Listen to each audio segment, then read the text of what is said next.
ఎవరైతే 10వ తరగతి చేసిన అభ్యర్థులు ఉన్నారో వాళ్లందరికీ స్టాఫ్ సెలక్షన్ కమిషన్ భారీ నోటిఫికేషన్ 25,487 ఉద్యోగాలను విడుదల చేసింది. కాబట్టి అందరు అభ్యర్థులు ఈ అవకాశాన్ని వదలకుండా డిసెంబర్ 25లోగా ఈ ఆన్లైన్ అప్లికేషన్ను చేసుకోండి. చివరి తేదీ వరకు ఉంచకండి, ఎందుకంటే సర్వర్ సమస్యలు వస్తాయి. ఎస్సీ, ఎస్టీ అభ్యర్థులు 28 సంవత్సరాలు, ఓబీసీ 26, జనరల్ 23 సంవత్సరాలు కలిగి ఉండాలి. ఎస్టీ అభ్యర్థులు 163 సెంటీమీటర్స్ ఎత్తు, ఎస్సీ, ఓబీసీ, జనరల్ అభ్యర్థులు 170 సెంటీమీటర్స్ ఎత్తు కలిగి ఉండాలి.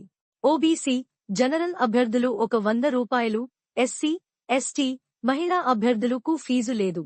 ఆన్లైన్ కోసం మా నంబర్స్కి 7661909561 9676018483కి కావాల్సిన డాక్యుమెంట్స్ వాట్సాప్ చేస్తే మేము ఆన్లైన్ చేస్తాం.